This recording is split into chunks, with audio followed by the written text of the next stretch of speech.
Ask just about anyone here in Yeovil in Somerset what's special about their town, and they can't decide between the famous Western helicopters or their football team, the Glovers.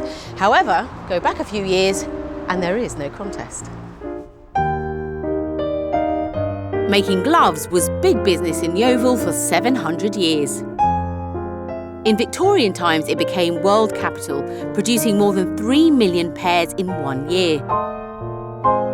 But things have changed. The industry's still here, but from 40 factories in the area, there's less than a handful.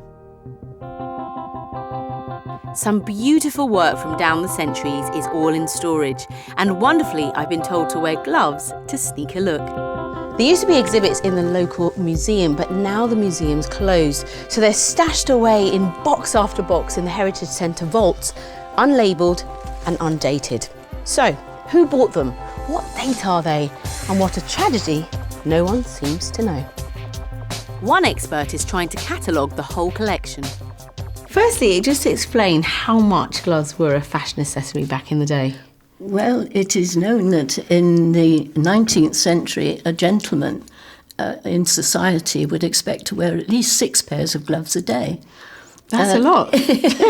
Yes, and very expensive they would have been as well, so it was only the rich who could afford that, of course. Now, I understand that glove making made Yeovil quite a pungent town, is that correct? Oh, it certainly did. There were 2 ingredients particularly, the women who went round collecting dog poo, and then the urine from the men's workshops was all put into large vats with the skins, and little boys were engaged to tread the skins. Which caused a massive stink, didn't it? It certainly did, yes. A few miles from Yeovil is Stoke-sub-Hampton, and one of the last remaining local companies. A family business founded by the generously whiskered Richard Southcombe. And today, his great-great-grandson wears the gloves. We've been here since 1847. We've made a lot of gloves over the years, but it's not always been easy. We have had to diversify into several different areas. At the moment, fire gloves is somewhere where we're specialising.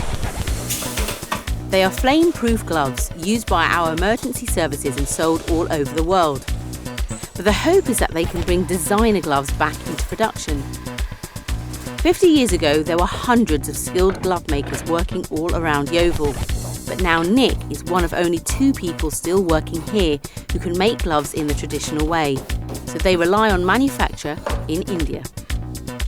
Such a shame that we can't make more of our bulk production here, but we just simply do not have the skilled workforce now. We make prototypes here and we send them out to India, and that's where the bulk production is done very well. They make beautiful gloves, but we are always aiming to bring production back to the UK. The gloves may be made on the other side of the world, but the material comes from just a couple of miles away. This is another family business, one of the oldest and biggest tanneries in the UK. Combining craft skills with modern science, the leather goes into a laboratory. There are tests for toughness and colour fastness. How has your business survived when glove makers have declined? Well, mainly we've always made glove and leather for the Yeovil area, but then we've diversified and we've made for the global market. We make shoe leather, clothing leather, you name it, we make leather for it. Whatever the sport, we're in it. There are other towns in Britain which make gloves, but for Yeovil, it's been a claim to fame since the 1300s. At one point, they reckon there are 20,000 glove makers. There are still 3 factories in the area and some real high-tech skills. But the individual leather craftsmen the old-timers would recognise, well, you could count them on the fingers of one hand.